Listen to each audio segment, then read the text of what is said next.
Welcome to iDream media. So దారుణ సంఘటనలు జరుగుతూ ఉన్నాయి, ప్రతిరోజు వింటూ ఉన్నాము. ఈరోజు అయితే కర్నూలులో సంఘటన జరిగింది. 15 ఏళ్ల ముగ్గురు మగపిల్లలు ఒక 8 ఏళ్ల చిన్న పిల్లని అత్యాచారం చేశారు. సో ఇదైతే చాలా దారుణమైన సంఘటన. అసలు ఎట్టుపోతుంది సమాజం? తల్లిదండ్రులు పిల్లల్ని ఎలా బాధ్యతగా పెంచాలి? అసలు ప్రతి మగపిల్లవాడు బాధ్యతగా పెరగాలంటే తల్లి ఎలాంటి మాటలు చెప్పాలి? వివరాలు తెలుసుకుందాం. మనతో పాటు ఉన్నారు ప్రముఖ family counsellor and senior journalist Priya Chaudhary గారు. మేడం నమస్తే అండి. నమస్తే అమ్మా. అంటే జనరల్గా ప్రతి విషయం చర్చించుకోవాల్సిన అవసరం అయితే వస్తూ ఉంది. సో తల్లి బిడ్డల్ని ఎలా పెంచాలి, ఆడపిల్లకి ఏం జాగ్రత్తలు చెప్పాలి అని, అదేవిధంగా ఇప్పుడు మగపిల్లల్ని ఎలా పెంచాలి, ఖచ్చితంగా ఏం చెప్పి పెంచాలి అనేది. ఎందుకంటే నిన్న ఈరోజు చూస్తూనే ఉన్నాం, రోజుకు కథనం వస్తూనే ఉంది. సో ఇంటి పక్కన ఆడుకుంటున్న చెల్లినో లేదంటే చిన్న చిన్న పిల్లల్ని, మనకన్నా ఏజ్లో చిన్న చిన్న పిల్లల్ని ఈ మగపిల్లలు దారుణంగా అత్యాచారం చేస్తున్నారు. అది కూడా 11 years వాళ్ళు 9 ఏళ్ల పిల్లని ఇట్లాగా ముచ్చుమరిలో జరిగింది దారుణమైన ఘటన. అసలు ఏం చెప్తారు మీరు? ఒక్క మాట నేను మాట్లాడుతున్నానమ్మా. నేను ఏదైనా మాట్లాడాను అని అంటే దానికి చాలా లోతైనటువంటి విశ్లేషణ ఉంటే తప్పితే నేను మాట్లాడాను. నేను ఎన్నోసార్లు చాలామందిని హెచ్చరించాను. ఏమని హెచ్చరించానంటే, ఎవరు ఏది పడితే దాన్ని ప్రోత్సహించకండి దయచేసి. కనీసం మనం మనుషులం అన్న తర్వాత మనకి కొన్ని బాధ్యతలు మనం పెట్టుకోవాలి, మన మీద కొన్ని బాధ్యతలు ఉంటాయి. వాటిని దయచేసి కనీసం ఇప్పుడు 10 రూపాయలు నీ కోసం సంపాదించుకుంటున్నావు, 11వ రూపాయికి వెళ్ళే ముందు సమాజం గురించి ఒక్కసారి ఆలోచించు. 10 రూపాయల వరకు నీ కోసమే ఉపయోగించుకో, లేదా 9 రూపాయలు నీకు ఉపయోగించుకో. 1 రూపాయి సమాజం కోసం ఖర్చు పెట్టు. అంటే ఆ 1 రూపాయి అని ఎందుకు అంటున్నాను అనంటే, నువ్వు 9 వీడియోలు నీ కోసం నువ్వు చేసుకో, ఓకే, ఇంట్లో చేసే పనులు చేసుకో, మంచి విషయాలు చెప్పు, లేకపోతే ఎక్కడికైనా వెళ్ళే చెప్పు, నీ షాపింగ్ చెప్పు, నువ్వు ఏదైనా చెప్పు. కానీ ఒక్క వీడియోనన్నా సమాజం కోసం చేసిన వాళ్ళు ఎంతమంది ఉన్నారమ్మా? ఒక్క మాట చెప్పండి. ఇవాళ నువ్వు ఎవరిని చూసిన సెలబ్రిటీస్ అంటే ఎవరిని చేస్తున్నారనంటే, నిజంగా వీటి మీద బాధ్యత, వీటికి సంబంధించినటువంటి బాధ్యత ఇవాళ డిజిటల్ మీడియాకు కూడా చాలా ఉంది. నేను చెప్తున్నా, ఈ నేరాలకి సంబంధించినటువంటి భాగము డిజిటల్ మీడియాలో కూడా చాలా భుజానేసుకోవాల్సినటువంటి అవసరం ఉంది. ఏంటమ్మా, ఎక్కడైనా ఒక అత్యాచారం జరిగితే దాని మీద వందల ఎపిసోడ్లు ఎందుకు చేస్తున్నారు? మీరు దేనికోసం చేస్తున్నారు? అది మీరు చెప్పి చెప్పి చెప్పి చెప్పి ఇలాంటి మైనర్ల బ్రెయిన్లో ఆ వార్తను వేసి వేసి వేసి వేసి ఒకరోజు దాన్ని కవర్ చేస్తే సరిపోలేదా? లేదు, నిందితులు పట్టుకున్నారు. ఇంకొకసారి నేనేమంటున్నానంటే, నేరం ఎక్కడ జరిగింది, ఎలా జరిగింది, దేంట్లో జరిగింది, ఎందులో చేశాడు, ఎంతసేపు చేశాడు అని నువ్వు చేస్తున్నావే. శిక్ష పడిన వాళ్ళని నువ్వు ఎన్ని ఎపిసోడ్లు చేసి చూపిస్తున్నావు? అది చెప్పండి నాకు. ఎంతమందికి శిక్ష పడింది, ఎంత ఘోరంగా పడింది? ఇలాంటి నేరస్తులకి శిక్ష పడితే వాళ్ళ కుటుంబాలు ఏమైపోయినాయి? రోడ్డు మీద పడినాయా లేవా? దిక్కు లేకుండా ఉన్నాయా లేవా? లేకపోతే జైల్లో బ్రతుకుతున్నటువంటి వాడి పరిస్థితి ఏంటి? వాడు ఎంత అనారోగ్యంతో ఉన్నాడు, లేదా ఎంత పశ్చాత్తాపంతో ఉన్నాడు, లేకపోతే ఎలాంటి యాటిట్యూడ్ తోటి ఉన్నాడు? ఇలాంటివి నువ్వేమన్నా చూపించావా? లేదు. సంచలనము, ఎన్నోసార్లు మాట్లాడాను నేను, సంచలనాలు చూపించకండి. ఇలాంటి విషయాలు ఎందుకు జరుగుతున్నాయి అంటే, ఈ దరిద్రం మరి ఎక్కడి నుంచి పట్టుకుంది అని అంటేనమ్మా, ఈ కరోనా వచ్చినప్పటి దగ్గర నుంచి. నేను అప్పట్లో కూడా చాలాసార్లు మొత్తుకున్నాను. నేను ఏంటి అనంటే, కరోనా స్కూల్కి రాలేదు కాబట్టి పాఠాలు దేంట్లో చెప్పడానికి ట్యాబులు ఇచ్చేశారు. స్కూల్సే ట్యాబులు ఇచ్చినాయి, అండర్లైన్ దిస్ పాయింట్. స్కూల్స్ ట్యాబులు ఇచ్చేటప్పుడు నువ్వు ఇంటర్నెట్ కనెక్షన్ ఇచ్చి దానికి కనెక్ట్ అయ్యి నీకు ఆన్లైన్ క్లాసులకి పిల్లలు చిల్డ్రన్ అటెండ్ అవుతున్నప్పుడు నువ్వు దాంట్లో ఉన్న మిగిలిన అప్లికేషన్స్ గురించి ఏం చర్యలు తీసుకున్నావు నువ్వు? ఎందుకు అనంటే, అది ఒక ఆన్లైన్లో వాడు ఏం చూస్తున్నాడో నీకు అర్థం కాదు. ఎందుకంటే వాడి ఫేస్ కనిపిస్తుంది. వాళ్ళ టెక్నాలజీ, పిల్లలు ఉన్నంత స్పీడ్గా పెద్దవాళ్ళు ఉండరు. వాళ్ళకి తెలిసినంత టెక్నాలజీని వాళ్ళు ఎదుర్కొనేంత దీంట్లో పెద్దవాళ్ళు ఉండరు. ఇంకొకటి ఏంటంటే, చదువు రాని వాళ్ళు, టెక్నాలజీ తెలియని వాళ్ళే ఎక్కువ పేరెంట్స్ ఉన్నారు. సో దాంతో ఏమైంది, వీళ్ళ కోసం ఒక గది ఇచ్చేసో లేకపోతే ఒక ట్యాబ్ ఇచ్చేసో పెట్టంగానే వాడు ఇంకొకటి ఆన్ చేసుకొని వీడు కేవలం ఫేస్ మాత్రమే క్లాస్ రూమ్కి చూపిస్తున్నాడు. వాడు ఇంకొక చోట ఇంకొకటి అప్లికేషన్స్ ఓపెన్ చేసుకొని విపరీతంగా అడిక్ట్ అయింది. పోర్న వీడియోస్కి అడిక్ట్ అయిపోయారు వాళ్ళు. ఇంకొక విషయము, వాళ్ళు నేను చాలామంది ఆ టైంలో చాలామంది పిల్లల్ని నేను కూర్చోబెట్టి మాట్లాడాను. నేను మాట్లాడితే వాళ్ళు చెప్పిన విషయం ఏంటంటే, మేము నెట్లో వాటిల్ని వెతుక్కుంటున్నాము అనంటే, ఇంట్లో నుంచి మాకే విధమైనటువంటి వాత్సల్యము కరువైందో మీరు తెలుసుకోండి. ఎలాంటి ఎఫెక్షన్కి మేము నోచుకోలేదు, ఎలాంటి ఎంతసేపు చదవండి చదవండి చదవండి. ఏమ్మా కరోనా మహా అయితే ఎన్నాళ్ళుంది? ఒక 6 నెలలు ఉంది. 6 నెలల తర్వాత స్కూల్స్ అయితే తెరిచారుగా? లేదు, ఒక సంవత్సరం ఉంది. సంవత్సరం మొత్తంలో నువ్వు చదువుకోకపోతే ఆ సంవత్సరము ప్రభుత్వం, ఇది ప్రపంచం మొత్తం వచ్చిన ప్రళయం, నీ ఇంట్లో వచ్చింది కాదు, నీ కోసం వచ్చింది కాదు. లేకపోతే రేపొద్దు నువ్వు అటెండ్ అయ్యేటటువంటి ఐఏఎస్ టెస్టులకు, ఐపీఎస్ టెస్టులకు నీ వయసు అయిపోయిందని అనుకోవడానికి, గ్రూప్ ఎగ్జామ్స్కి, ఇక్కడ ఎవడో గ్రూప్ ఎగ్జామ్స్కి అటెండ్ అయ్యేటటువంటి నాదుడు ఎవడు లేడు ఇక్కడ. నీకు ఏమంతతో ఎంత ఇదైపోయిందని ఇక్కడ స్కూల్స్ వాళ్ళ యొక్క ప్రాఫిట్స్ ఎక్కడ కోల్పోతారో, ఫీజులు ఎక్కడ కోల్పోతారో, ఇంకొక స్కూల్స్ ఎక్కడ పుంజుకుంటాయనో ఆ పిల్లలు ఎక్కడికి పోకుండా ఆన్లైన్ క్లాసులు అనేటటువంటి ఆ జాడ్యాన్ని అంటగట్టారు. ఇంకా చెప్పాలంటే అత్యాచారాలు ఎలా చెయ్యాలి అనేటటువంటి పాఠాలు నేర్పారని అనుకోవాలి. ఆ పర్టికులర్గా ఆ పీరియడ్లో పిల్లలు నేర్చుకున్నది ఇదే. పోర్న్ వీడియోస్ చూసి అక్కడి నుంచి ఇది ఏంటి అని చెప్పేసి అని. తర్వాత పేరెంట్స్ ఈ విషయంలో ఈ పిల్లలు ఇలాంటి సిచ్యుయేషన్స్కి వెళ్ళినప్పుడు పేరెంట్స్ కూడా కొట్టుకు చచ్చిన క్షణాలు బోళ్ళన్నీ ఉన్నాయి. నువ్వు పట్టించుకోవట్లేదంటే నువ్వు పట్టించుకోవట్లేదు. ఎంత కంట్రోల్ చేద్దామన్నా ఒక్కసారి దానికి అడిక్ట్ అయిపోయినటువంటి పిల్లలు ఈ రోజు వరకు బయటికి రాలేకపోతున్నారు. ఇంకొకటి, 4 ఏళ్ల పిల్లోడు, ఊహ తెలిసినటువంటి పిల్లోడిని తల్లి చంకనేసుకోవట్లా, వాడి ముందు ఒక ట్యాబ్ పడేస్తుంది. అంటే వాడు చిన్నప్పటి నుంచే వాడి కింద వచ్చేటటువంటి అప్లికేషన్స్ని ఓపెన్ చేసేసుకోవడం వాడికి అలవాటు అయిపోతుంది. 4 years నుంచే వాడు అన్నీ చూసేస్తున్నాడు. వయసుకు మించినటువంటి వాడి బాడీలో హార్మోన్స్ అనేవి ఎదుగుదల వచ్చేస్తుంది. వచ్చినప్పుడు వాడు ఏం చేస్తాడు, ఏం చెయ్యాలి అని అంటే, ఇది వచ్చినప్పుడు ఏం చేయాలనేది ఆల్రెడీ వాడు వీడియోలు చూసి ఉన్నాడు. ఇలాంటివి ఎక్కువ ఉన్నాయి. బలాత్కారాలు చేయటము, లేకపోతే ప్రొవకేట్ చేయటము, లేకపోతే లోబరుచుకోవటము, ఇలాంటి వాడు ఎన్నో చూసి ఉన్నాడు. కాబట్టి సామధాన భేద దండోపాయాలన్నీ ప్రయోగిస్తాడు వాడి కోరిక తీర్చుకోవడానికి. దాంట్లో నుంచి వచ్చేటటువంటివే ఇలాంటి సంఘటనలు. ఇది ఈరోజు జరుగుతున్నటువంటి చరిత్ర, నడుస్తున్న చరిత్ర. కర్నూలు డిస్టిక్లో ఇక్కడ నిన్నగాక మొన్న జరిగిన విషయం, 3 10th క్లాస్ చదువుకునేటటువంటి పిల్లలు సెల్లార్లో ఆడుకుంటున్నటువంటి ఒక అమ్మాయిని, 8 ఏళ్ల అమ్మాయిని ఆ స్థితికి తీసుకొచ్చారు అని అంటే, అసలు ఎలాంటి నేచర్ తోటి పిల్లలు ఉన్నారు అని అంటే వెన్నులో నుంచి వణుకొస్తుందమ్మా. ఇంతకుముందు ఎవరైనా సరే చిన్న పిల్లలే అని చెప్పేసి మగపిల్లల్ని మనం తోడు తీసుకెళ్లే వాళ్ళం, లేదా తోడు ఇంట్లో పడుకోబెట్టుకునే వాళ్ళం. ఇవాళ భయం వేస్తుంది. ఇంట్లో సొంత బిడ్డల్నే నమ్మేటటువంటి పరిస్థితులు లేకుండా ఇవాళ పోయినాయేమో అనేటటువంటి భయంకరమైనటువంటి సత్యాలు మన ముందు బోధపడుతుంటే ఎవరిని నమ్మాలి, ఎక్కడ నమ్మాలి? బిక్కుమంటూ బతకాల్సినటువంటి పరిస్థితి ఇవాళ ప్రతి తల్లిలోనూ ఉంది. ఆడపిల్లను కన్న తల్లిలోనేమో ఎలా కాపాడుకోవాలి, మగపిల్లాన్ని కన్నటువంటి తల్లుల్లో ఈడు రేపొద్దున ఏం తెచ్చి పెడతాడో నెత్తి మీదకి అనేటటువంటి భయంలో ఇవాళ నికృష్టమైనటువంటి జీవితంలో పేరెంట్స్ ఒక ఇన్సెక్యూర్ వాతావరణంలో ఉన్నారు అనడంలో ఎలాంటి సందేహం లేదమ్మా. ఇంకొక విషయం ఏంటంటే, దీనికి తోడు మనము ఎవరిని కూర్చోబెడుతున్నాం? ఇవాళ యూట్యూబ్ ఎవడైనా చేయొచ్చు. 10th క్లాస్ నుంచి, ఇంటర్ నుంచి మొదలు పెడుతున్నారు, అది సంపాదన వస్తుంది కాబట్టి. ఇంకొకటి, బెట్టింగ్ యాప్ల ప్రమోషన్లో దాంట్లో లగ్జరీ లైఫ్ని వాళ్ళు ప్రొజెక్ట్ చేయడము. తర్వాత అరే మన జీవితం మన ఇష్టం రాబాయి, ఎవరు అడుగుతారా అనే రేంజ్లో వాడు ఏం చేస్తున్నాడు, నువ్వు ఎట్లయినా బతుకురా, నిన్నెవడో పీకలేడు. భాష కూడా ఇట్లాగే ఉంటుంది. ఒక్కొక్కల భాష, ఒక్కొక్క వీడియోలో బూతులు, మగపిల్లలు పచ్చి బూతులు మాట్లాడుతూ కూడా ఆ వీడియోస్. నిన్నగాక మొన్న ఒక గ్యాంగ్ని అరెస్ట్ చేశారు. ఏది, ఒక చిన్న పిల్లకి సంబంధించినటువంటి ఒక వీడియోలో సెక్షువల్ అసాల్టేషన్ అంటే ఏంటంటే అబ్యూజింగ్ చేసుకుంటూ చిన్న పిల్లని ఆ విధమైనటువంటి పర్వర్టెడ్ నేచర్ తోటి విమర్శించుకుంటూ ఉన్నటువంటి ఒక గ్రూప్ని తీసుకెళ్ళి సినిమా యాక్టర్లు ట్యాగ్ చేశారు. నేను అది నిజంగా మెచ్చుకోదగ్గ విషయమే.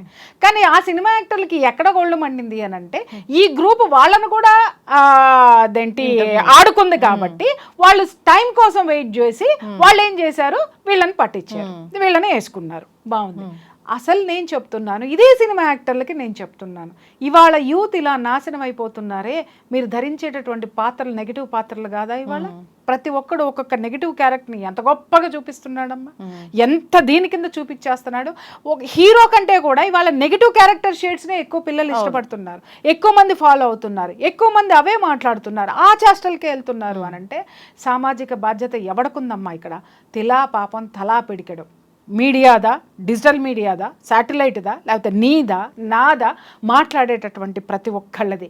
ఇంకొక విషయం, స్కూల్స్ విషయానికి వస్తే ఇవాళ చదువులు కొంటున్నాం, చదువులు చదివించడం లేదు మన పిల్లలకి, చదువులు కొంటున్నాం. స్కూల్ బ్రాండెడ్ స్కూల్ అనమాట. చూసి ఆ స్కూల్లో ఏ స్కూల్లో మా పిల్లల్ని చదివిస్తే మమ్మల్ని గొప్పగా చెప్పుకుంటారో, మా పిల్లలు గొప్పగా ఉంటామో, మేం గొప్పగా ఉంటామో అని ఫాల్స్ ప్రెస్టేజెస్కి పోయి కింద ఉన్నవాడు కూడా అప్పుల పాలైపోయి లక్షల ఫీజులు కట్టేటటువంటి ఈ స్కూల్స్, ఈ చదువులు చూస్తుంటే నిజంగా ఒక్కొక్కసారి నా ఇంట్లో సిచ్యుయేషన్ నేను ఒక్కొక్కసారి క్యాలిక్యులేట్ చేసుకుంటే ఇన్ని లక్షలు నేను ఎందుకు కట్టాను అని అనిపిస్తుంది. ఇప్పుడు అవన్నీ జాగ్రత్త చేసుకుంటూ హ్యాపీగా ఒక గవర్నమెంట్ స్కూల్లోనో లేకపోతే ఒక మామూలు స్కూల్లోనో చదివించి మంచి ర్యాంకుల్లో చదివించుకొని ఉన్నట్టయితే ఇవాళ ఈ డబ్బంతా మొత్తం కలిపితే ₹1 కోటి పైన ఉండేది కదా, ఎంత హ్యాపీగా ఉండేదాన్ని నేను అనిపిస్తుంది. ఎందుకు అనంటే మనం కూడా నేర్చుకోవాల్సినవి ఉన్నాయి. స్కూల్స్లో ఎవ్వరూ కూడా ఒకవేళ టీచర్సు మోరల్స్ చెప్దామన్నా కూడా వినేటటువంటి పిల్లలు లేరు. కారణం ఏంటంటే ఇంట్లో వాతావరణం కరెక్ట్గా లేదు. పేరెంట్స్ ఏమన్నా టీచర్స్ ఏమన్నా చెప్పబోయారంటే పేరెంట్స్ వచ్చి ఎస్ మా వాడు ఇలాగే ఉంటాడు, ఎవడ్రా నువ్వు అడగడానికి, ఎవడ్రా అంటే నువ్వు ఎందుకు చదివించుకుంటున్నావు, నువ్వు ఇంట్లో కూర్చోబెట్టుకుంటే సరిపోలేదా? ఇంకొకటి టీచర్స్ పిల్లల్ని ఏమనంటే పిల్లలు ఎక్కడ మానేసిపోతారో అని యాజమాన్యాలు పట్టుకొని కూర్చుంటున్నాయి. ఒకప్పుడు టీచర్లు అంటే భయపడేవారు అమ్మా, పేరెంట్స్తో సహా. ఏ టీచర్లు అంటే గవర్నమెంట్ స్కూల్లో ఉన్నటువంటి టీచర్లు. ఎందుకని అంటావేమో, ఆ రోజు ఎవరి దగ్గర డబ్బు లేదు, గవర్నమెంట్ స్కూల్స్ చదవాలి అంటే దాంట్లోనే చదవాలి, పెద్దోడైనా కలెక్టర్ కొడుకైనా దాంట్లోనే, కార్మికుడి కొడుకైనా దాంట్లోనే ఉండేవాడు. కాబట్టి అతని యొక్క అవసరము ప్రతి ఒక్కడికి ఉంది. కాబట్టి స్కూల్ మాస్టర్ ఏమన్నా చెప్తే కలెక్టర్ వినేవాడు, కలెక్టర్ వచ్చి స్కూల్ మాస్టర్ని దబాయించే సిచ్యుయేషన్ ఉండేది కాదు. ఎందుకంటే వాడు చదువు చెప్పడేమోనన్న భయం ఉండేది. ఈ రోజు ప్రైవేట్ సెక్టర్స్ వచ్చేసిన తర్వాత వీటికి లాభాలు తప్ప ఎవరేమన్నా అనుకోండి, నేను నెవర్ కేర్. ఎవడేమైనా సరే అనుకున్న ఎన్ని మాట్లాడుకున్నా ఎక్కడ మోరల్స్ చెప్తున్నారో నాకు చూపించండి. ఏ స్కూల్లో పిల్లవాడు పొద్దున్న లెగిస్తే పేరెంట్స్ని ఏ విధంగా గౌరవించాలి, టీచర్ని ఎలా గౌరవించాలి, సమాజం దీన్ని ఏమంటారంటే సోషల్ రెస్పెక్ట్ కి సంబంధించినటువంటి క్లాసులో ఒక సబ్జెక్టు పెట్టాల్సినటువంటి అవసరము ఇవాళ ఎడ్యుకేషనల్ వ్యవస్థలో చాలా ఉంది. దీన్ని బోధించే వాళ్ళు ఎవరున్నారు? మా చిన్నప్పుడు ఏదన్నా తప్పు చేశామంటే పేరెంట్స్ వచ్చి టీచర్లకు చెప్పారు, ఏమండి ఇంట్లో ఇంట్లో పని చేయట్లేదండి, మాట వినట్లేదండి మా అమ్మాయి అంటే టీచర్ కోప్పడేది. రేపు వచ్చేసరికి నువ్వు ఈ పని చేసుకొని ఇంట్లో పని చేసుకొని ఇంటికి రానంటే ఆ పిల్ల పని చేసుకుని వెళ్ళాల్సి వచ్చేది. అలాగే పిల్లోడు వచ్చేసేసి సార్ ఒక మాస్టర్ మా అబ్బాయి ఇట్లా చేస్తున్నాడండి, వీడియోలు తాగుతున్నాడండి, ఇంకొకటి అంటే బెత్తం తీసుకొని ఒళ్ళు చీరేసేవాడు. ఒక్కళ్ళు మాట్లాడేవాళ్ళు కాదు. వాడికి భయం, మాస్టర్ని చూస్తే మాస్టర్ కొడతాడు, ఇంటికి వెళ్తే నాన్న కొడతాడు. ఇక్కడ నాన్న లేదు, మాస్టర్ లేదు, సమాజం లేదు. సమాజం ఏమో నీ ఇష్టం వచ్చినట్టు బతకరాబాయి. ఎన్ని వికృతాలు మనం ఇవాళ యూట్యూబ్ ద్వారా చూస్తున్నాము. ఈజీ మనీని ప్రోత్సహిస్తున్నారు. ఈజీ మనీ ఎవడికి వస్తుందమ్మా? ప్రోత్సహించేవాడికి వస్తుంది. నానా భ్రష్టు ప్రోత్సహించేవాడికి ఈజీ మనీ వస్తుంది. పోగొట్టుకునే వాళ్ళు ఎంతమంది ఉన్నారు? ఇంకా ఇంపార్టెంట్ పాయింట్ ఇక్కడ నేను అడుగుతున్నాను, మనం 100 సార్లు చూపిస్తున్నాం కదా, ఇక్కడ జరిగింది, అక్కడ జరిగింది, ఇలా జరిగింది, అలా జరిగింది అని ఒకటి ఇష్యూ సంచలనం వస్తే అది పాతపడేదాకా, జనాలు మనల్ని ఊసేదాకా మనం దాని మీదే మాట్లాడుతున్నామే. బెట్టింగ్ యాప్ల వల్ల ప్రోత్సహిస్తున్నారా ఈరోజు సెలబ్రిటీస్? ఆ యాప్ల వల్ల చచ్చిపోయినటువంటి కుటుంబాలని నీకు దమ్ముంటే నువ్వు ఇంటర్వ్యూ చేయి, రోజుకి 10 ఇంటర్వ్యూలు చేయి. ఆ బెట్టింగ్ యాప్స్ ఉంటాయేమో నేను చూస్తా. ఆ సామాజిక బాధ్యత మీడియాకి లేదా? ఎందుకు లేదు? నీకు దమ్ము లేదు. ఎందుకు అని అంటే వాడు రేపొద్దున నీకు ఉపయోగం, వాడు ఇచ్చే డబ్బులు నీకు ఉపయోగం, లేకపోతే దాంట్లో నీకు కూడా షేర్ ఉండాలి. కాబట్టి వాటి జోలికి వెళ్ళాం. ఎందుకంటే అమ్మో అది చాలా పెద్దది. మరి నువ్వు ఎవడ్రా నీకు వచ్చింది అని అంటే చెడును ప్రోత్సహించడానికి మాత్రమే నీకు రెక్కలు వచ్చాయి, నీకు హక్కు ఉంది. దీన్ని మనందరము కూడా చేస్తున్నాం. ఇంట్లో పేరెంట్స్ ముఖ్యంగా నేను చెప్తున్నాను కదా, అనవసరమైనటువంటివి పిల్లలకి కొని ఇవ్వకండి. Whether those are cell phones అనుకోండి, బ్రాండెడ్. ఇవాళ ఇంకొక దిక్కుమాలిన కల్చర్ ఒకటి వచ్చి సచ్చిందమ్మా. Branded jeans, branded shirt, branded తర్వాత ఆడపిల్లలు వేసుకునే బట్టలు బ్రాండెడ్. బ్రాండ్ ఏందమ్మా బ్రాండ్? ఎవడు చూసాడమ్మా బ్రాండ్? దేనికోసం అమ్మా బ్రాండ్? నీ కంఫర్టబిలిటీ కోసం నువ్వు వేసుకుంటావా? లేకపోతే మీకు తెలియదు, నాకు తెలిసిన కొన్ని కుటుంబాలు చిన్న ఉద్యోగాలు చేసుకునేటటువంటి కుటుంబాలు కూడా పిల్లలకి ఎలా అలవాటు చేశారంటే ఐఫోన్, కాస్ట్లీ ఐఫోన్. వాళ్ళ జీతం నెలకు వచ్చేసరికి 20,000 ఉంటుంది. వాళ్ళ చేతుల్లో ₹1,00,000 ఎక్కడి నుంచి అంటే ఊర్లో అప్పులు తీసుకొచ్చి ఇస్తున్నారు. అయిపోయిందా? రెండోది ఆ పిల్లలకి బ్రాండెడే. ఇంకొకటి ఏంటి అని అంటే మేము బయట సంపాదించుకుంటున్నాం, మేము ఆ పని చేస్తున్నాం, మేము ఈ పని చేస్తున్నాం అని పిల్లలు పేరెంట్స్కి చెప్తున్నారు. వాళ్ళు చేసేది ఏంటి చెప్పమంటావా అమ్మ? దొంగతనాలు. వాళ్ళు చేసే ఏంటో చెప్పమ్మా, ఎక్కడ డబ్బు ఏ విధంగా దొరుకుతుందో వాళ్ళు చెయ్యని నేరం అనేది లేదు. ఇది పేరెంట్స్ గమనించి తీరాల్సినటువంటివి, మీకు సంబంధం లేనటువంటిది. అంటే పేరెంట్స్ తెలివిగా ఏం మాట, మాకేం తెలుసండి ఇవన్నీ. మరి సెల్ ఫోన్ నీ కొడుకు చేతిలోకి వస్తే దాన్ని చూసి మురిసిపోవటం తెలుసా నీకు? నీ కొడుకు అద్భుతమైన బట్టలు వేసుకుంటే నా కొడుకు రాజాలాగా ఏం తెలుసండి అంటే నువ్వు ఫెయిల్ అయినట్టే తల్లి. నీకేం తెలుసండి అని నువ్వు మాట్లాడినప్పుడు రేపొద్దున వాడు ఏమైనా కూడా నీకు తెలియదు. అంతే. అంటే నువ్వే లీడ్ చేస్తున్నావు వాడిని. అంత దూరం తీసుకొని వెళ్ళి వాడు ఇవాళ మగపిల్లలు ఈ స్థితికి దిగజారడానికి, అలాగే ఆడపిల్లలు ఈ విధంగా బలైపోవడానికి కారణం కూడా నేను చెప్తున్నాను 100%, 100కి 200% పేరెంట్స్ బాధ్యత ఉంది. అమ్మ నీకు తెలియని వస్తువు నీ ఇంట్లోకి తేనివ్వకు, నీకు తెలియని ప్రపంచంలోకి నీ బిడ్డను నువ్వు పంపకు. ఎందుకు పంపుతున్నావు?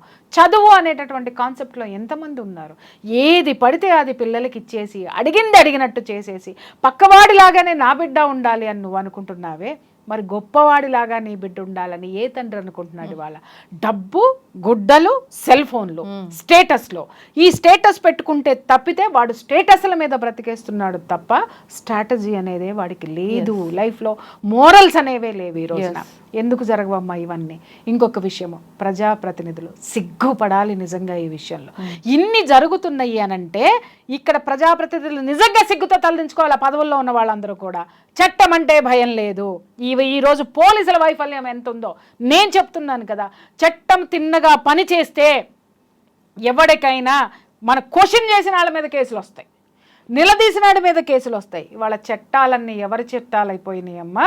ప్రజాప్రతినిధుల చుట్టాలని. ప్రజాప్రతినిధులు ఎవరికి అనుకూలంగా పనులు చేస్తున్నారమ్మా అంటే వాడి జేబు నింపుకోవడానికి మాత్రమే పనిచేస్తున్నాడు. ఈరోజు ప్రజాప్రతినిధుల్లో చాలామంది బెట్టింగ్స్ కట్టే గ్యాంగుల్లో ఉన్నారు, తెలుసా నీకు ఆ సంగతి? ఇలాంటి వాళ్ళు మనకి ప్రజాప్రతినిధులు అయితే వ్యవస్థ ఇలా మారకి ఇంకెలా ఉంటుంది? ఎన్నోసార్లు చెప్పా, కళ్ళు తెరవండి, మంచి వాళ్ళని ఎన్నుకోండి, దయచేసి మీరు ఆలోచించండి అని చాలాసార్లు చెప్పా. ఈ పార్టీ ఆ పార్టీ అని లేదు, వీడు వాడు అని లేదు. ఎవడైనా సరే మీరు తీసి చూడండి ఎంత పెద్ద నేర చరిత్ర ఉంటుందో ఎవరికైనా కానీ వాళ్ళు మనకి ప్రజాప్రతినిధులు అంటే వాడు ఏ వ్యాపారం చేస్తున్నాడో దాన్ని ప్రోత్సహించుకుంటాడు. కానీ నీకోసం అతడు ఎందుకు ఆలోచిస్తాడు? Because you have done mistake. నువ్వు తెలిసి నువ్వు తీసుకొని వెళ్ళి దాన్ని ఏమంటారు, నీ చేతులతో నువ్వే నీ తలకొరువు నువ్వు బతికుండంగానే తలకొరువు పెట్టినట్టు వ్యవస్థలన్నిటినీ కూడా ఎవరి చేతుల్లో పెట్టి దానికి ఒక ప్రోటోకాల్ ఉంటుంది. ఎమ్మెల్యే కానీ ఎంపీ కానీ మనం క్యాండిడేట్కి మనం టికెట్ ఇవ్వాలంటే సో నేర చరిత్ర ఉందా, సో ఏం చేశాడు, ఎలాంటి బ్యాక్గ్రౌండ్ అని, సో అలాంటివి చూస్తున్నారంటారా ఇప్పుడు? నేను ఇప్పుడు అదే కదమ్మా మాట్లాడాను. మన కులమాడా, మన మతమాడా, లేకపోతే మన ఇదా, లేకపోతే మనోడా, లేకపోతే వాడు పడాడు కాబట్టి వీడా అని ఆలోచిస్తాం తప్పితే అరే మనం ఇలాంటి వాడిని ఎన్నుకోవడం వల్ల నా బిడ్డకి ఎలాంటి విద్య దొరుకుతుంది, అలాగే నాకు అదేంటి నిరుద్యోగి అయితే కొడుకు అయితే నా కొడుకు ఎలాంటి ఉద్యోగం వస్తుంది, అలాగే ఆడదాన్ని నాకు ఎలాంటి భద్రత ఉంది, నా బిడ్డను ఒంటరిగా కాలేజీకి పంపిస్తున్నాను, ఎలాంటి చట్టబద్ధమైనటువంటి రక్షణ ఆ పిల్లకు ఉంది, అలాగే నేరాలు ఎంత శాతం ఓటేసే దగ్గరికి వెళ్తున్నారు, అసలు టికెట్ ఇచ్చే దగ్గరే మాట్లాడాలి కదా అంటున్నా. టికెట్ ఇవ్వడానికి నేను పెట్టింది రాజకీయ పార్టీ కానీ నేను వేరే పార్టీలు నేనేమి దేశాన్ని ఉద్ధరించే పార్టీ పెట్టలేదమ్మా. ఇప్పుడు నేను గెలవాలి అనే బరిలో నేను ఉన్నాను కాబట్టి నేను ఏ విధంగా చేసి గెలుస్తాననే పై ఎత్తుల మీద ఉంటా. కానీ ఆటని ప్రోత్సహించే నీ మీద ఆధారపడి ఉంటుంది అది నైతికమా అనైతికమా అనేటటువంటిది. మనం వాటిని ప్రోత్సహిస్తున్నప్పుడు వాళ్ళే వస్తారు.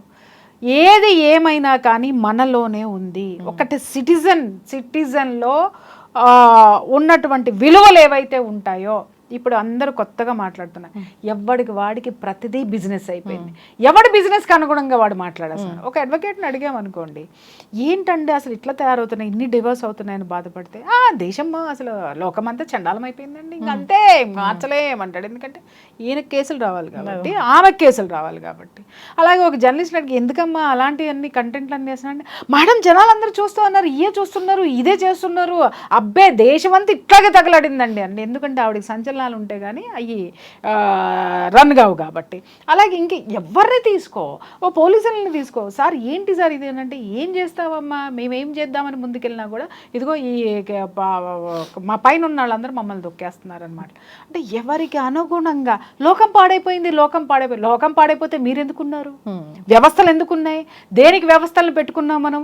దేనికి రాజ్యాంగాన్ని మనం రాసుకున్నాం? మనం శాంతి భద్రత సంరక్షణ కోసం కాదా? మనకి పరిరక్షణ కోసం కాదా? మనం సుఖంగా బ్రతకడం కోసం కాదా?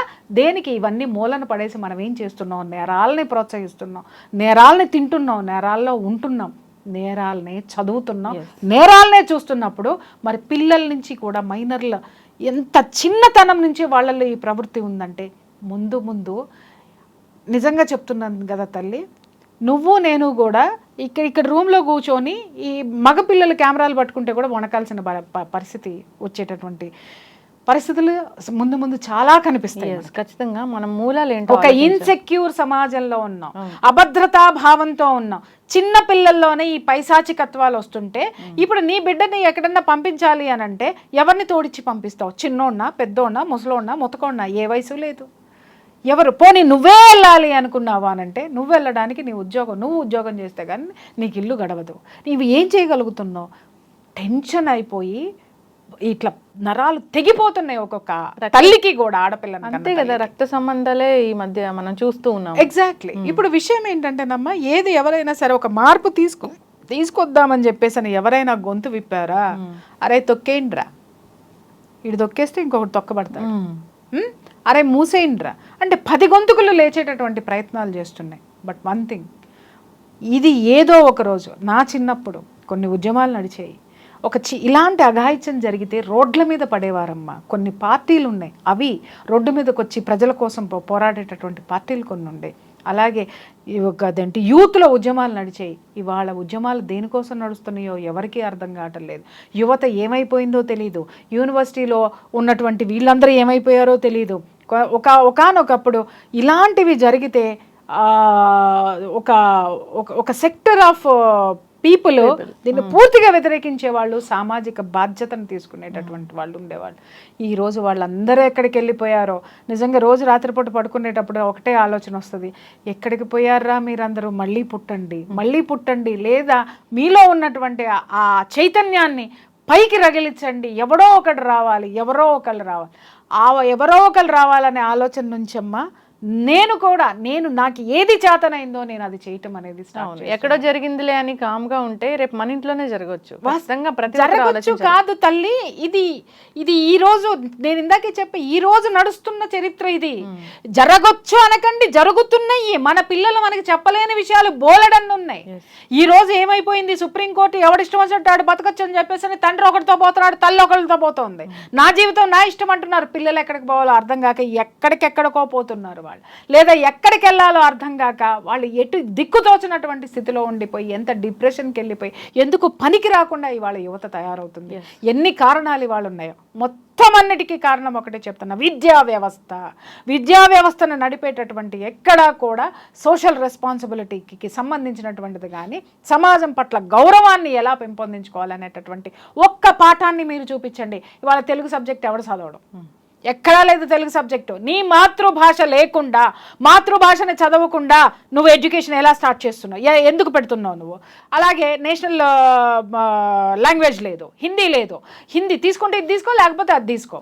అది లేదు, ఉన్నదంతా ఒకటే ఇంగ్లీష్.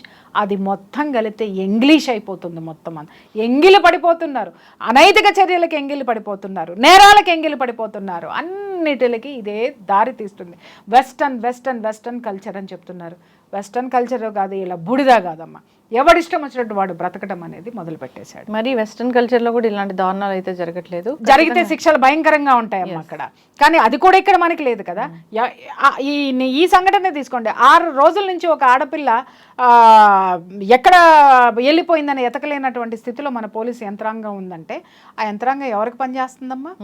లా అండ్ ఆర్డర్ కోసం పనిచేస్తుందా, లేకపోతే ఇంకెక్కడ ఎవరికి కాపలాలు గాయడానికి అక్కడికక్కడే తిరుగుతుందని మనం అనుకోవాలా? అంటే మీరు ఇక్కడ అనొచ్చు పోలీసులు ఎందుకు పోలీసులు ఉన్నదే అందుకు సార్. పోలీసులు తలుచుకుంటే ఎంతసేపు, ఇవాళ తలుచుకుంటే దావుద్ ఇబ్రహీం లాంటి 10 నిమిషాల్లో ఎక్కడున్నాడో కూడా పైసలు ఒకప్పుడు గడగడలాడించాడు, ఇవాళ ఎక్కడున్నాడో ఎవరికి తెలుసు. ప్రభుత్వాలు తలుచుకున్నాయి కాబట్టి ఎక్కడ ఇలాంటి వాళ్ళు కనిపించట్లేదు. అలాంటిది ఇంత చిన్న చిన్న నేరాలు మీకు ఒక లెక్క అని నేను అడుగుతున్నాను. ఎస్, నేరాలు జరగకుండా కూడా ఖచ్చితంగా రక్షణ కల్పించాలని కోరుకున్నాము. సో అసలు రూట్ కాజ్ ఏంటని చూస్తే అసలు ప్రతి దాంట్లోంచి ఈ చెడు అనేది కుటుంబ వ్యవస్థ, విద్యా వ్యవస్థ, సామాజిక వ్యవస్థ, ఈ మూడే త్రికోణం అన్నమాట, ట్రయాంగిల్. ఈ మూడు బలంగా ఉంటాయి. అంటే సమాజంలో ఒక గొంతు వినిపించేవాడు కావాలి, ఒక ఉద్యమం చెడుని ఎదిరించేటటువంటి గొంతుకుల సమాజంలో కావాలి, మంచిని ప్రోత్సహించి మంచిని చెప్పి మోరల్స్ చెప్పేటటువంటిది, సామాజిక విలువలు నేర్పేటటువంటిది, కుటుంబ విలువలు నేర్పేటటువంటిది, నైతిక విలువలు నేర్పేటటువంటి విద్యా వ్యవస్థ యొక్క బాధ్యత విద్యా వ్యవస్థకు ఉండాలి. అలాగే ఇంటి దగ్గర నుంచి కూడా పుట్టినప్పటి నుంచి ఒక పిల్లవాడికి ఆడదాన్ని ఎంత గౌరవంగా చూడాలో నేర్పేటటువంటి తల్లిదండ్రులు కుటుంబ వ్యవస్థలో ఉండాలి అవసరం. ఆ బాధ్యత ఇవాళ చాలా ఉంది. ఇవాళ ఈ మూడు ఫెయిల్ అయినాయి. సిస్టమ్ ఒకటి కాదు, నేను అదే చెప్తున్నా, నువ్వా నేను కర్ణుడు చావుకి 1,00,000 కారణాలు అన్నట్టుగా ఇవాళ వ్యవస్థ ఇంత భ్రష్టు పట్టిపోవడానికి కారణం కుటుంబ వ్యవస్థ, విద్యా వ్యవస్థ, సామాజిక వ్యవస్థ. మూడు ఫెయిల్యూర్ అమ్మా. ఒక కొడుకు సెటైర్ వేస్తే వేరే వాళ్ళ మీద సంతోషపడే తల్లులు కూడా ఉన్నారు, ఏం చేవ తల్లిదండ్రులు కూడా ఉన్నారు. ఇవాళ అదే అయిపోయింది. ఇవాళ కుటుంబంలో వాట్సాప్ గ్రూపులు పెట్టారు. ఎంతసేపు ఏంటి అని అంటే ఒకళ్ళొకళ్ళు తిట్టుకోవడం, ఒకళ్ళొకళ్ళు దెప్పి పొడుచుకోవడం, గ్రూపులు కట్టడానికి ఈరోజు వాట్సాప్ గ్రూపులు పనికొస్తున్నాయి తప్ప, పంచాయతీలు ఒకవైపు పెట్టుకోవడానికి పనికొస్తున్నాయి తప్ప, ఈర్ష్యా ద్వేషాలను వాటిల్లో కొమ్మరించడానికి వాట్సాప్లు పనికొస్తున్నాయి తప్ప, ఏ ఒక్క 2 కుటుంబాలు కలిసి లేదా ఉమ్మడి కుటుంబంగా ఏర్పడి ఒక విలువల్ని జోడించి బ్రతికి లేదా విలువల్ని నేర్పించేటటువంటి ఒక్క గ్రూపునన్నా నాకు చూపించు. ఎస్, ఖచ్చితంగా అండి. సో ప్రతి మూలాలు ఏదైతే ఉన్నాయో, ఎక్కడ చెడు అయితే జరుగుతుందో అక్కడ నుంచి కూడా కరెక్షన్ అనేది జరగాలని కోరుకున్నాం. ప్రతి ఒక్కరూ బాధ్యతగా వ్యవహరించాలని కోరుకున్నాం. చక్కటి ఇన్ఫర్మేషన్ అండి, ధన్యవాదాలు. Thank you.